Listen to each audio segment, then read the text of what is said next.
आपके पास टॉपिक है पॉइंटर। इसको हम लोग आज समझेंगे पॉइंटर होता क्या है, और ये बहुत ही जबरदस्त टॉपिक है जिसको जब हम लोग पढ़ेंगे, जैसे लिखा हुआ है the pointer is in C language is a variable which store the address of another variable. मतलब सर पॉइंटर जो होता है वो pointer in C language is a variable which store the address of another variable। आप notes बना लेना, बस समझ लो आज की क्लास। एक ऐसा वेरिएबल जिसके पास दूसरे वेरिएबल का एड्रेस रहता हो, जैसे आपका दोस्त, परम मित्र जो आपकी पल पल की खबर रखता है, उसको पता है मेरा दोस्त इतने टाइम कहां मिलेगा, वो भी एक पॉइंटर वेरिएबल है।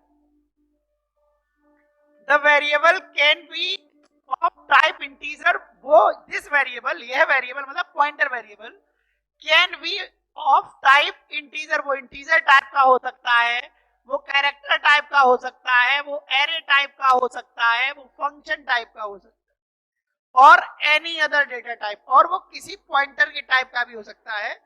ठीक है। The size of the pointer depends on the architecture. However, in 32-bit architecture and the size of pointer is 2 byte। याद रखना, आपको वहां बताएगा कि अगर आपका 32 बिट का अगर आपका आर्किटेक्चर है, आपका प्रोसेसर सिस्टम, तो जो पॉइंटर वेरिएबल होता है वो सिर्फ और सिर्फ 2 बाइट ही स्पेस लेता है। कितने बाइट लेता है? 2 बाइट। अगर आपका 64 बिट का है तो लेता है 4 बाइट। अभी आगे कहीं ना कहीं लिखा होगा इन्होंने, ठीक, अभी समझ लो। अगर आपका 64 बिट होता है, कितना? 64 बिट का अगर आर्किटेक्चर है तो आपको 4 बाइट का स्पेस लेगा। कितने बाइट का? 4 बाइट का। Clear sir? Consider the following example to define a pointer which store the address of an integer. एक एग्जांपल दिया गया है जो क्या कर रहा है, एक इंटीजर के एड्रेस को होल्ड कर रहा है। देखो जरा,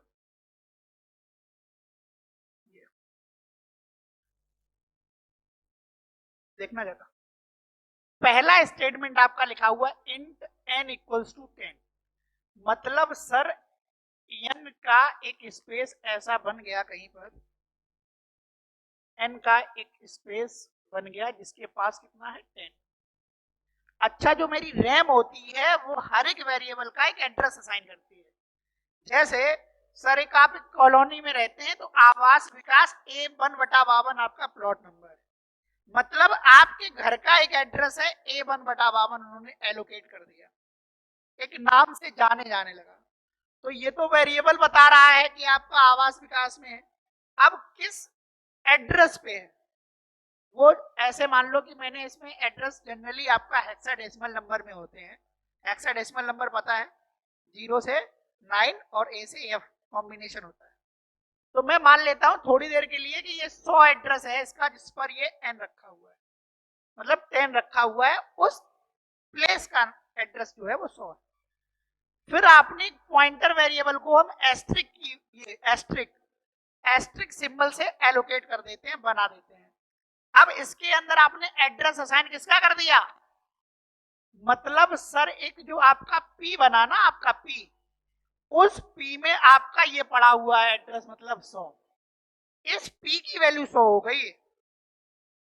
आपका ये एड्रेस था तो एड्रेस यही है सर, वो आपने एस्ट्रिक P को आपने दे दिया, बेसिकली P को दे दिया आपने, एस्ट्रिक पॉइंटर होता है, ठीक। वो एस्ट्रिक होने की वजह से ही ये इसकी वैल्यू को होल्ड कर पाया है, नहीं तो नॉर्मल वेरिएबल किसी भी वेरिएबल के एड्रेस को होल्ड कर ही नहीं सकता। नहीं समझ में आ रहा है? कर ही नहीं सकता सर।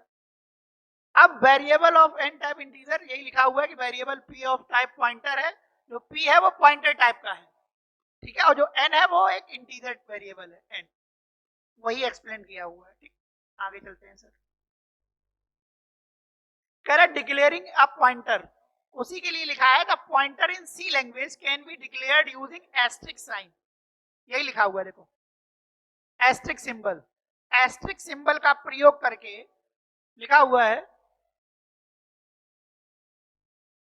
कि पॉइंटर इन सी लैंग्वेज के अंदर can be declared using asterisk symbol.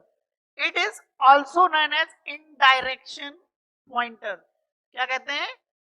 Indirection pointer. तो एक तो आपके पास क्वेश्चन हो गया, इसको कहते क्या है? Indirection pointer. Indirection pointer. ठीक.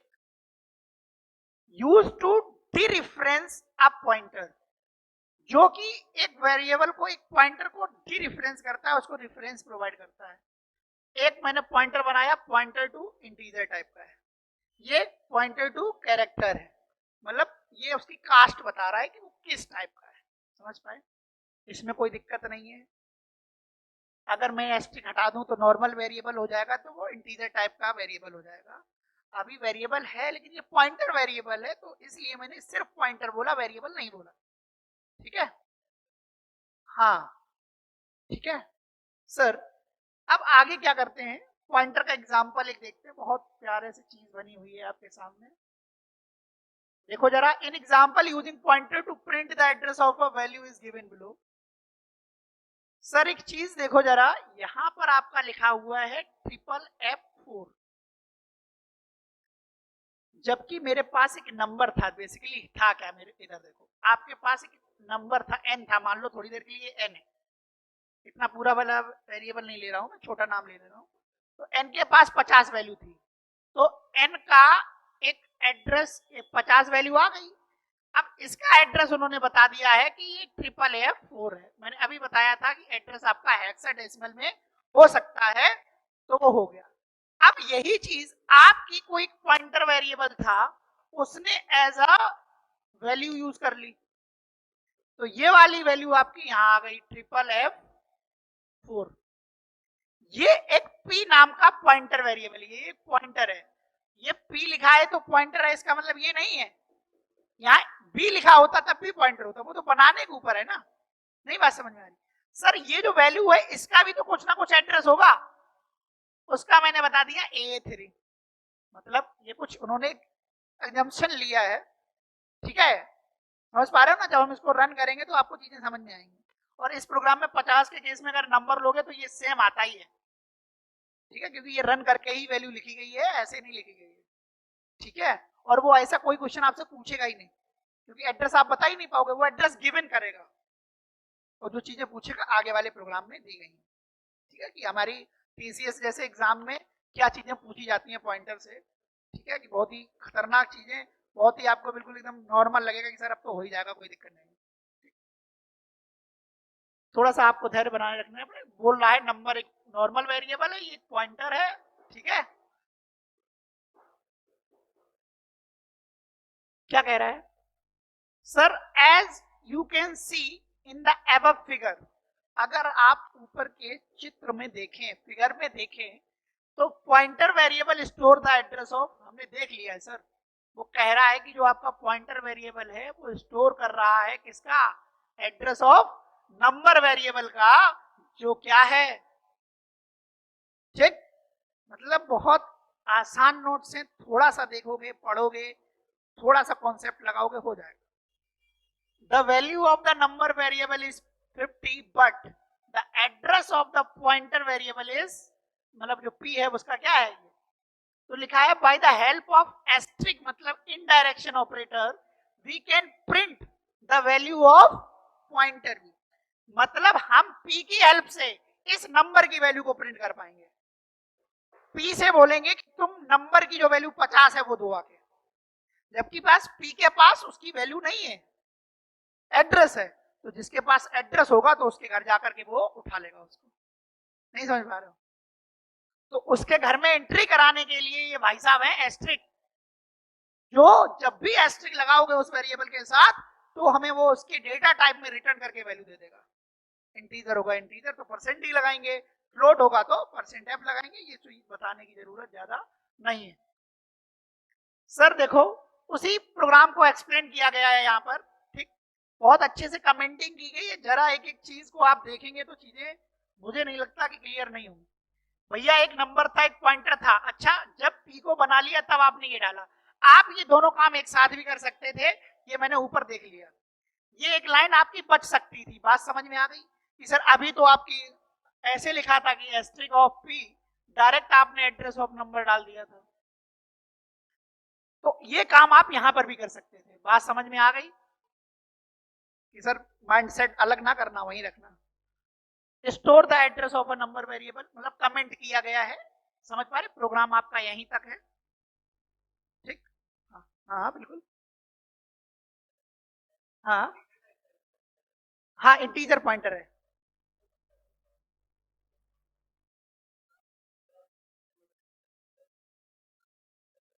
हम सेम टाइप का बनाएंगे, आगे ये कंडीशन बनेगी, हम उसका सेम टाइप का ही एड्रेस बनाएंगे।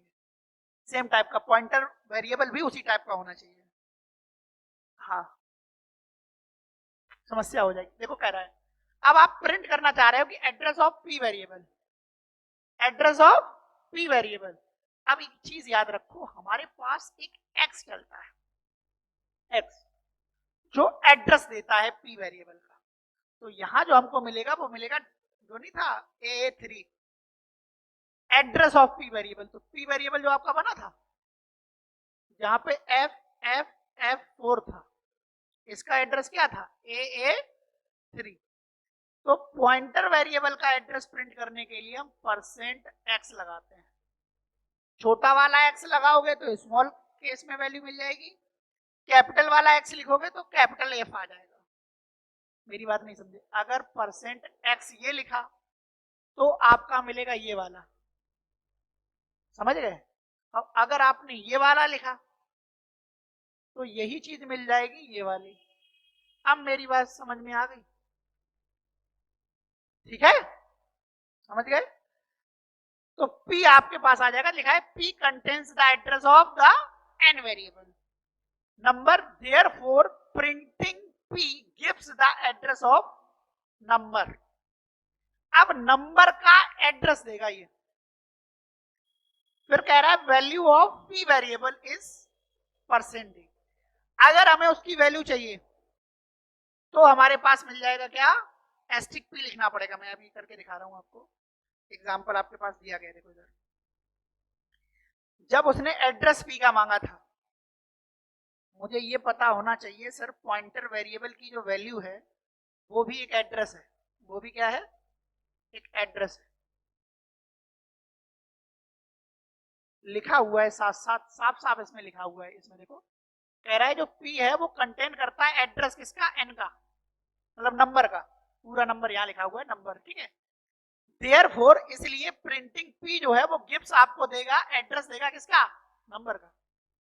अब जो एड्रेस है वो कोई नॉर्मल वैल्यू तो है नहीं कि इंटीजर से आ जाए, उसके लिए उन्होंने एक डेटा फॉर्मेट स्पेसिफायर सेट कर रखा है। जो फॉर्मेट स्ट्रिंग हम पढ़े थे %d वगैरह, उसके लिए इन्होंने बताया कि भाई साहब आप %x का यूज करेंगे, क्योंकि आपका जो पॉइंटर वेरिएबल होगा, क्योंकि आपका जो पॉइंटर वेरिएबल होगा, मेरी बात नहीं समझ में आ रही है, क्योंकि जो आपका पॉइंटर वेरिएबल होगा उसके पास एड्रेस होगा, उसके पास क्या होगा, एड्रेस होगा। किसका एड्रेस होगा, एड्रेस ऑफ नॉर्मल वेरिएबल। एक नॉर्मल वेरिएबल का उसके पास क्या होगा, एड्रेस होगा। अब बात समझ में आ गई होगी। उसके पास नॉर्मल वैल्यू नहीं थी ना सर। अगर मैं यहाँ %d लगा देते तो गार्बेज आ जाएगी, करके देख लेना, मैं करके दिखाऊंगा कल की क्लास में। क्यों, क्योंकि p के पास कोई ऐसी इंटीजर टाइप की वैल्यू तो है नहीं। अब हमें एड्रेस पता है तो उन्होंने सेट कर रखा है कि हेक्साडेसिमल वैल्यू आती है, और हेक्साडेसिमल नंबर एक ऐसा नंबर है उसके अंदर सारे नंबर सिस्टम एग्जिस्ट कर सकते हैं। नहीं कर सकते, सारे नंबर सिस्टम एग्जिस्ट कर जाएंगे। समझ पाए कि नहीं समझ पाए, ठीक। अब सर हमें क्या करना है, पी के थ्रू हमें वैल्यू प्रिंट करनी है, तो हम एस्ट्रिक पी लगा देंगे। तो एस्ट्रिक क्या कहता है, एस्ट्रिक का मतलब भी समझ लो, ऐसे समझो ये कोई आपका n था, ऐसे समझो, मैं समझा रहा हूं।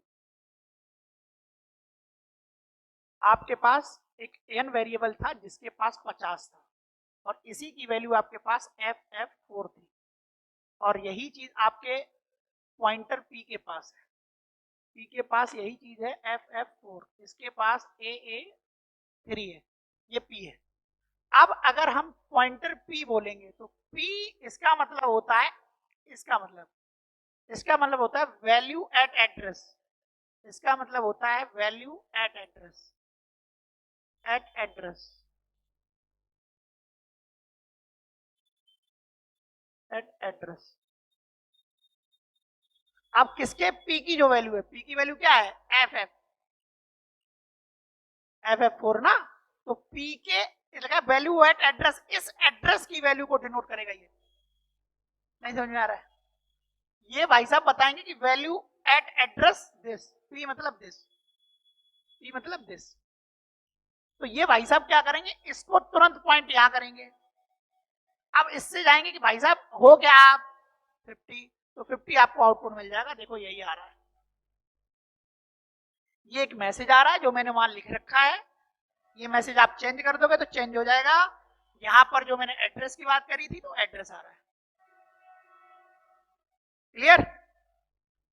हाँ, ये फोटो लेते जाओ क्योंकि ये चीज उसमें नहीं लिखी, ये अभी मैं समझा रहा हूँ, भेज देना है ना, उस वाले ग्रुप पे इनको भी ऐड कर लेंगे। ठीक, क्या कर सकते हैं, ट्रेन तो आएगी भैया। पॉइंटर टू एरे आ गया direct.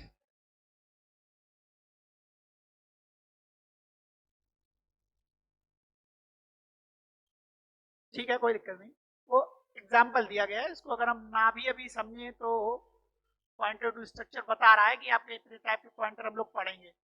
Pointer to array type का पॉइंटर भी बना सकते हो। तो एक नॉर्मल देखो, ये एरे था, उसका पॉइंटर भी एरे ही बनाना चाहिए, जो मैं अभी बता रहा था आपको। इसमें 10 वैल्यू है, तो ये पॉइंटर भी आपने बना लिया। देखो सेम साइज का बनाया, देखो बनाया कि नहीं बनाया, तो लिखा होगा देखो, variable p of type pointer is pointing to the address of an integer array. Integer array को जो p है वो एक इंटीजर एरे को रख रहा है, तभी तो इंटीजर पॉइंटर बना। ये भी एरे है, ये भी क्या है, एरे है सर। अब इसके पास इसकी वैल्यू है, अगले ये प्रॉपर टॉपिक ही है, आगे पढ़ेंगे हम लोग। अभी थोड़ा सा उन्होंने डिक्लेरेशन दिया है, पॉइंटर टू फंक्शन कैसे बनाएंगे। देखो आपने सो फंक्शन बनाया था डिक्लेरेशन, अब देखो आपने पॉइंटर पी बना लिया। अब देखो ये इंटीजर एक सेम टाइप का ले रहा है, तो देखो एड्रेस ऑफ सो डाल दिया, सो का एड्रेस डाल दिया इसके अंदर। देखो ये एक इंटीजर ले रहा था, तो देखो पॉइंटर भी हमारा एक ही इंटीजर ले रहा है। नहीं मेरी बात समझ में आई? इसका रिटर्न टाइप वाइड था, इसका रिटर्न टाइप वाइड है, ये इंटीजर एक ले रहा था, ये भी इंटीजर ले रहा है, तभी तो एड्रेस इसमें डाल पाओगे भाई साहब। नहीं समझ में आ रहा है? ठीक है, बाद बाकी ये सब कुछ लिखा रखा है इसमें, ये सब कुछ लिखा है। ठीक, जरा सा आप पढ़ेंगे तो चीजें आपको समझ में आ जाएंगी, है ना। पॉइंटर टू स्ट्रक्चर, ये भी बता देंगे स्ट्रक्चर क्या होता है, क्लास कीवर्ड की तरह काम करता है। स्ट्रक्चर क्या होता है, जिसमें हम कॉम्बिनेशन ऑफ डेटा टाइप ले सकते हैं, इंटीजर भी रख सकते हैं, फ्लोट भी रख सकते हैं एक ही स्ट्रक्चर के अंदर। ये टॉपिक है, मैं पढ़ाऊंगा अभी, ठीक है, कोई दिक्कत नहीं है सर। ये स्ट्रक्चर करके ऐसे कुछ बनेगा। अब एडवांटेज देख लेते क्यों पॉइंटर आया, इसके एडवांटेजेस क्या है, तो एक बार रफली पढ़ लीजिएगा क्या कह रहे हैं। आपसे कह रहा है कि pointer reduce the code and improve the performance, performance को इंप्रूव करता है। It is use to retrieving strings, trees etcetera and used with the array structure and function. जितने भी कॉन्सेप्ट आपने पीओपी में पढ़े हैं, प्रोसीजरल ओरिएंटेड प्रोग्रामिंग लैंग्वेज, उन सभी के साथ आप पॉइंटर यूज कर सकते हो। पीओपी के बाद जैसे ही ऊप्स आया, जैसे जावा आई, पाइथन आई, उन्होंने पॉइंटर को एलिमिनेट कर दिया, पॉइंटर को हटा दिया। ठीक है, क्योंकि थोड़ा सा समझना थोड़ा सा ट्रिकी था, है ना, बहुत ज्यादा डिफिकल्ट नहीं है। ठीक है, और जो हैकिंग वगैरह करते हैं उनको पॉइंटर बहुत तगड़े से आता है, क्योंकि वो अपना जो ओएस बनाते हैं, जो डार्क हैकर होते हैं, वो अपना जो पॉइंटर बना, मतलब अपना ओएस बनाते हैं सिस्टम का, वो ऐसे ही बनाते हैं, क्योंकि वो एड्रेस से ही तो उठाते हैं तुम्हारी इंफॉर्मेशन। डायरेक्ट इन्फॉर्मेशन उनको कहाँ मिलती है? वो ये देखते हैं ये वेबसाइट है, इसका सर्वर कहाँ रखा है, सर्वर कहाँ पे है, उस सर्वर पे जा करके उसका एड्रेस सर्च करके फिर वो वहां से इंफॉर्मेशन अपना टूल्स वगैरह यूज करके। तो we can return multiple values from a function using a, आप एक बार में मल्टीपल वैल्यू आप फंक्शन से रिटर्न करा सकते हो। आप एरे एरे डाल दो फंक्शन के अंदर तो बन जाता है pointer pointer of a function array, मतलब आपका एरे फंक्शन में होगा वो पॉइंटर होगा, तो फंक्शन आपकी मल्टीपल वैल्यू दे रहा होगा। It makes you able to access any memory location in the computer's memory, आप किसी भी मेमोरी को एक्सेस कर सकते हो। यूजेस वही है, there are many applications in pointer in C language, बहुत सारे हैं जिसमें एक चीज है हमारे पास डायनेमिक मेमोरी लोकेशन जिसको बोलते हैं डीएमए। तो in C language we can dynamically allocate memory using malloc function, एक मैलॉक फंक्शन है और एक कैलॉक फंक्शन है जिससे हम क्या करते हैं पॉइंटर को यूज करते हैं यहाँ पर। ठीक है, मैलॉक डीएम एक टॉपिक होता है, ठीक है, ये अब एलिमिनेट सिलेबस में नहीं है आपके शायद। तो डायनेमिक मेमोरी एलोकेशन, ठीक है, फिर भी हम एक बार आपको बता देंगे कैसे ये काम करता है। ठीक है, हम क्या करते हैं जैसे एरे का साइज जो था, जो प्रॉब्लम थी उसको रिड्यूस इसी ने किया है। आप रन टाइम में एरे का साइज बढ़ा सकते हो। आपने 5 साइज बनाया था, अब आपको जरूरत पड़ रही कि हमें इसको सर 3 और चाहिए, 8 का बनाना है, तो मैलॉक आपको बना देगा। ठीक है,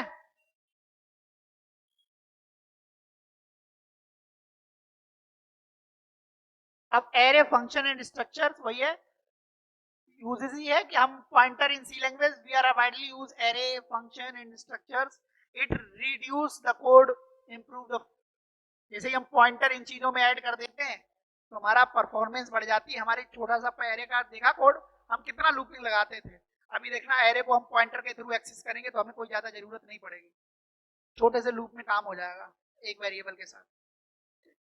एड्रेस ऑफ, ये जो अभी हम लोग पढ़ते हैं ना एड्रेस, वो चीज देख लेते हैं।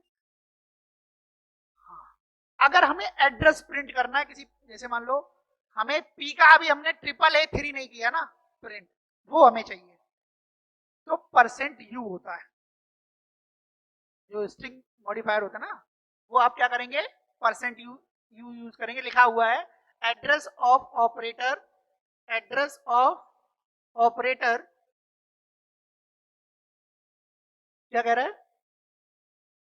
address of operator, this returns the address of a variable but we need to use क्या करने का मतलब होता है to display the address of a variable, किसी वेरिएबल का एड्रेस हमें उसी वेरिएबल के नाम से डिस्प्ले करना हो। अभी तो वो ffop की वैल्यू थी ना, इसलिए वो आ रहा था, तब हमने ये लगाया था इसके थ्रू x लगाया था, तब मैंने p की वैल्यू के रूप में हमें मिला था ये। थोड़ा सा ये याद रखना पड़ेगा, अभी हम क्या चल रहे हैं सीरीज पॉइंट आउट करो, हमने ये लगाया था पी के साथ, तब हमें ये एक एड्रेस मिला था, लेकिन ये पी की वैल्यू है ना, लेकिन हम चाहते हैं कि हमें वो एन का एड्रेस ही मिले, एन वेरिएबल से ही, एन से ही मिले, तो हम कुछ नहीं करेंगे, हम %u लिख देंगे प्रिंटफ में और यहां पर आप एन कर दो, बस हो जाएगा, हो गया। आपने एन वेरिएबल से उसका एड्रेस प्रिंट कराने के लिए, डिस्प्ले कराने के लिए आपको एड्रेस, ये फॉर्मेट स्ट्रिंग आपको यूज करनी पड़ी, दैट इज %u। ठीक है, अभी देखिए नीचे प्रोग्राम में ये काम हम सब लोग कर रहे होंगे, समझ पा रहे हो कि नहीं, समझो भैया, क्या हुआ डिस्ट्रैक्ट हो रहे हो क्या? वो ना हो यार, अब इस टाइम पे इतना करोगे, हमें पता है ना हमें अपनी चीजों को कब चलाना है।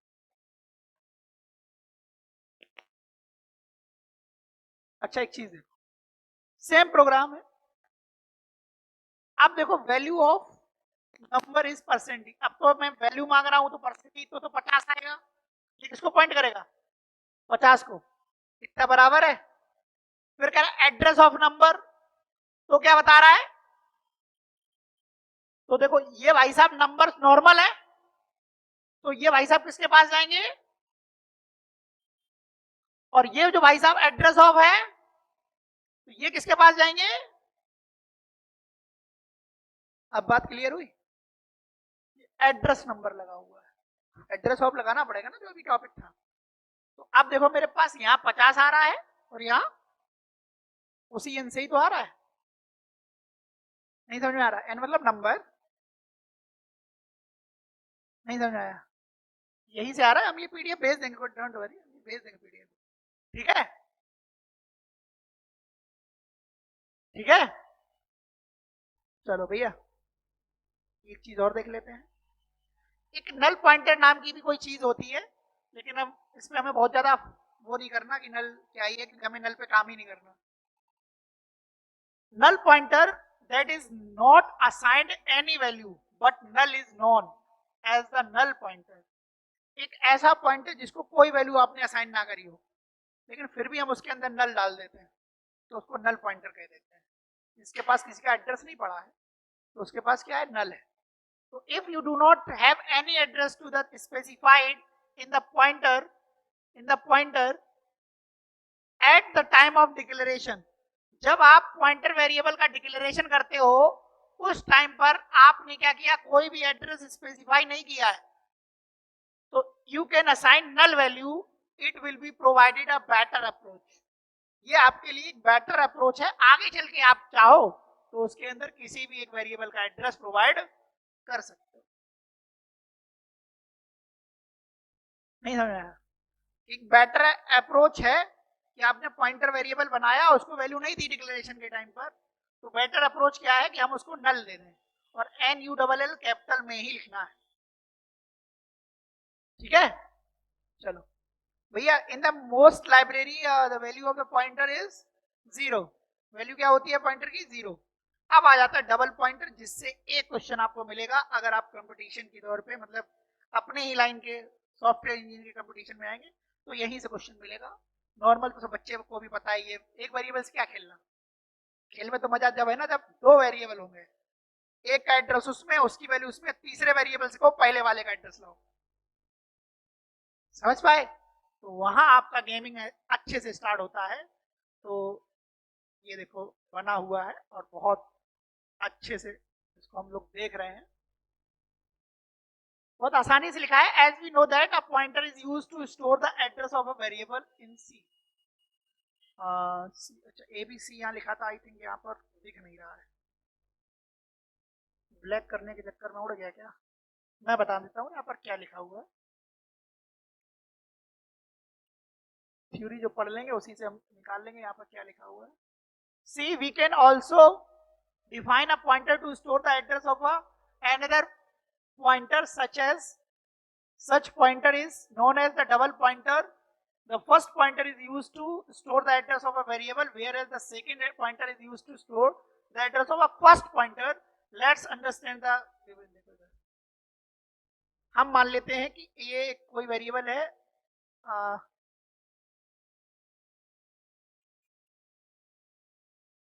n नंबर है, और यहां पर इसका एड्रेस मैंने इसको दे रखा है। ये मेरे पास सिंगल पॉइंटर है P, समझना मेरी बात। अब इसका जो एड्रेस है वो मैंने इसको दे रखा है, ये है डबल पॉइंटर। कर सकते हैं, बिल्कुल सही बना है, समझे मेरी बात। इसका एड्रेस पॉइंटर P इसके पास है, इसका एड्रेस इसके पास है, तो ये डबल पॉइंटर हो गया। अब हम इससे बोलेंगे कि भैया हमें ये 50 जो भी वैल्यू हो मेरे पास, वो हमें प्रिंट करके दो। नहीं समझ में आ रहा है? तीसरे वाले से पूछेंगे, पहले वाले का देना। वही लिखा हुआ है, इसमें कोई नई चीज नहीं कह रहा है। एक पॉइंटर है, स्टोर करता है एड्रेस एक वेरिएबल का, एक सी में कर लिया, सी मतलब प्रोग्रामिंग लैंग्वेज में, सी का मतलब प्रोग्रामिंग लैंग्वेज है, यहाँ पर वो सी वेरिएबल नहीं है। फिर कह रहा है pointer reduce the access time of a variable. हम एक्सेस टाइम रिड्यूस करता ही है, क्योंकि पर्टिकुलर उसी लोकेशन पे जाता है ना, सर्चिंग नहीं करनी पड़ती कंपाइलर को। वैसे तो रैम में बहुत सारे एड्रेस होते हैं। However, in C मतलब C प्रोग्रामिंग में we can also define a pointer to store the address of another pointer। हम C के अंदर एक ऐसा पॉइंटर भी डिक्लेयर कर सकते हैं, डिफाइन कर सकते हैं, जो दूसरे पॉइंटर का भी एड्रेस स्टोर कर सकता है। तो वही लिखा हुआ है, सच पॉइंटर, इस तरीके के पॉइंटर को इज नॉन एज, बोले जाते हैं, जाने जाते हैं किस नाम से? डबल पॉइंटर, जिसको पॉइंटर टू पॉइंटर कहते हैं, पॉइंटर टू पॉइंटर। अभी भी नहीं समझ में आया क्या हुआ? मतलब थ्योरी, एक एक चीज वर्ड को आप पढ़ो, उसको अंडरलाइन जो मैं कर रहा हूं ये चीज। अब फिर क्या कह रहा है? First pointer is used to store the address of a variable, इस वेरिएबल की वैल्यू को ये, इसके एड्रेस को ये स्टोर कर रहा है। फिर कह रहा है वेयर एज सेकंड पॉइंटर जो है वो इसके एड्रेस को स्टोर कर रहा है। अब क्या दिक्कत है भैया? ये मैं इसलिए समझा रहा हूं कि फिर सीधा काम है। अब सिंटेक्स देख लेते कैसे बनाते हैं। देखो, इंट डबल पॉइंटर बना लिया, तो ये पॉइंटर टू का पॉइंटर हो गया, which pointing to the another integer.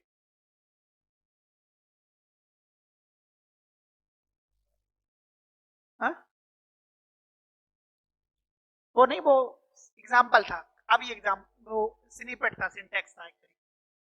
अब प्रोग्राम है जिसको हम लोग अच्छे से पढ़ेंगे, और थोड़ा सा एक ए नंबर ले लेते हैं सर। ए 10 बराबर है। हम इसका कुछ एड्रेस ले लेते हैं, मान लो A5 ले लें, कोई दिक्कत नहीं है ना इसमें। अब एक सिंगल जो एस्ट्रिक भी है आपका, वो मैं इधर बना लेता हूं। अब इसके अंदर क्या होगा? A52 होगा कि नहीं होगा? क्यों होगा? वो कब होगा? क्योंकि आपने ये कर रखा है, इस लाइन से ये चीज बन गई। बताओ बराबर है? किस लाइन से बनी? तो अच्छा, उल्टा काम कभी नहीं कर सकते, एरर आ जाएगा।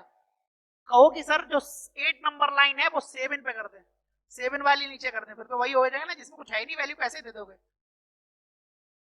नहीं समझ में आया?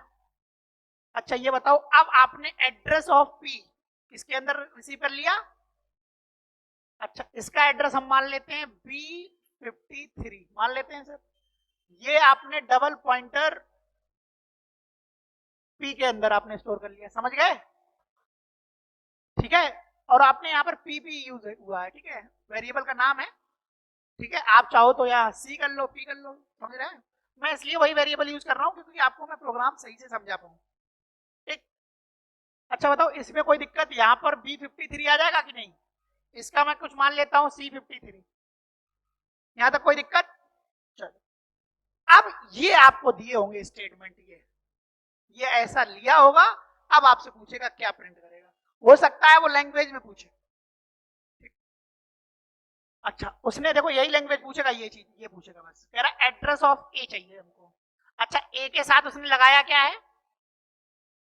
अच्छा, %x लगाया है, जरा देखो, सोचो जरा, ए का क्या लगाया है? Address of A will be printed, A का एड्रेस मिल जाएगा। अच्छा, ए का एड्रेस क्या है? 152 152 मिल जाएगा इसका। तो पहले का आंसर क्या हो जाएगा? 152। फिर कह रहा है एड्रेस ऑफ पी, उसका किससे कह रहा है? पी से मांग रहा है, यहाँ पी से मांगा है, देखो ए का एड्रेस पी से मांगा है। तो अच्छा, तो पी की वैल्यू ही तो है, उसी कॉन्सेप्ट पे आओ। ये नॉर्मल वेरिएबल है, बट इसके पास वैल्यू तो एक एड्रेस ही है ना, इसलिए मैंने एक्स यूज किया है। नहीं समझ में आ रहा है?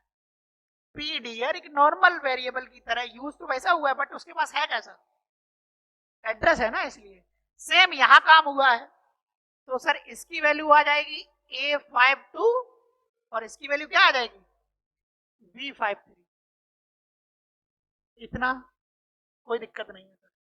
अच्छा, वैल्यू स्टोर्ड एट P, आप एस्ट्रिक P लगा दिए हो, और किसमें बता रहे हो? अच्छा, एस्ट्रिक P %d में क्या बताएगा? क्या बताएगा? 10 बताएगा सर, क्योंकि वो कह रहा है P के एड्रेस पे वैल्यू स्टोर्ड एट P पर क्या वैल्यू स्टोर है, मतलब इसके एड्रेस पे क्या वैल्यू स्टोर है। नहीं समझ में आ रहा है सर? तो ये लिखा हुआ है, मतलब तुम पढ़ोगे तो इसमें कमेंटिंग में प्रॉपर लिखा हुआ है, आपको चीजें इधर उधर नहीं होंगी।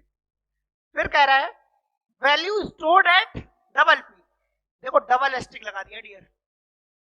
अब इससे भी 10 आएगा, बराबर है, इससे भी क्या आएगा, 10 आएगा, इससे भी क्या आ गया, 10। अब इनके एड्रेस कुछ अलग होंगे, इनके ये हैं, तो इसमें कोई लड़ाई झगड़े की बात नहीं है। मैं पहले ही कह चुका हूं कि सर ये कहां से आ गया। ठीक है, एक चीज आपको देखने को मिलेगी, एड्रेस में 4 इकाई गैप है, देखो मतलब 64 बिट पे काम हो रहा है। मतलब जब ये प्रोग्राम रन किया गया है तो कितने पे किया गया होगा, 64 बिट पे, तभी तो 4 बाइट का साइज होगा। देखो 4 बाइट का एड्रेस में साइज है, देखो नहीं समझ में आ रहा है, ये देखो सेम है यहां तक। अब ये 32 और ये 38, कितने का है गैप, 4 का भैया। मतलब अगर एड्रेस ऐसे ही बोल दिया जाएगा किस आर्किटेक्चर पे है, तो 64 का आर्किटेक्चर पे, 64 बिट। अभी पढ़ाया था स्टार्टिंग में, ये 4 बाइट लेता है। नहीं समझ में आ रहा है, मैं क्वेश्चन बना रहा हूं कि मतलब कहां से बन सकता है क्वेश्चन। आपको कोई एड्रेस दिया गया, अब आपसे यही पूछ लिएगा कितने बिट का होगा आर्किटेक्चर। ठीक है, चलो बाद बाकी इनकी तो वैल्यू सेम आ रही है, तो हम लोगों ने ऊपर देख ली। ठीक, अब एक सी का एक दूसरा एग्जांपल इन्होंने लिया है।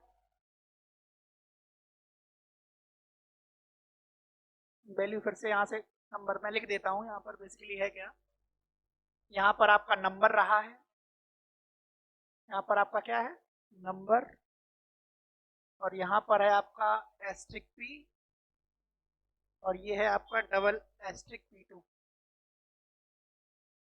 सेम वही कॉन्सेप्ट है, कोई बहुत बड़ी चीज नहीं है, वैल्यू चेंज है। ठीक है, मतलब सर इसका एड्रेस इसके पास है और इसका एड्रेस,